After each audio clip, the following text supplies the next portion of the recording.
Hi hello అండి, welcome back to Vijaya collection. మన విజయ కలెక్షన్లో ఇప్పుడైతే శారీ రోలింగ్ అయితే చేస్తాము. చూడండి ఇది శారీ రోలింగ్ మిషను. కరెంట్ పోయిందండి, సో ఖాళీగా ఉంటే ఎలా అని చెప్పి వీడియో అయితే చేద్దామని చెప్పి వీడియో అయితే చేస్తున్నాము. రోలింగ్ చేసిన శారీస్ పైన పెట్టాము. చూడండి ఇక్కడ 2 శారీస్ ఉన్నాయి కదా, జార్జెట్ శారీస్. ఇవైతే చాలా ముడతలు ఉన్నాయన్నమాట. సో మేమైతే లైట్గా స్టాచెస్ అయితే ఇచ్చేసి రోలింగ్ చేసాము.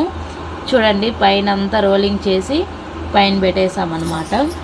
ఏ శారీస్ అయినా సరే మేము రోలింగ్ అయితే చేస్తామండి. బీడ్స్ ఉన్నా సరే రోలింగ్ అయితే చేస్తామండి. సో మీకు ఎవరికైనా కావాలనుకుంటే స్క్రీన్ మీద ఉన్న నెంబర్కి అయితే వాట్సాప్ చేయండి. మన దగ్గర హోమ్ డెలివరీ కూడా ఉందండి. మన దగ్గర blouse stitchings, aari work, embroidering work, sari rolling, sari కుచ్చుళ్ళు, శారీ ప్లేటింగు ఇవన్నీ మన దగ్గర అయితే అవైలబుల్గా ఉందండి. ఎవరికి ఏది కావాలన్నా స్క్రీన్ మీద ఉన్న నెంబర్కి అయితే వాట్సాప్ చేయండి. మన అడ్రస్ ఎక్కడో లేదండి, మన తిరుపతిలో మధురానగర్లో ఉందండి. థ్యాంక్ యూ అండి. రేపు మీ ముందుకు మరొక వీడియోతో అయితే వస్తాను. Thank you so much. Bye bye.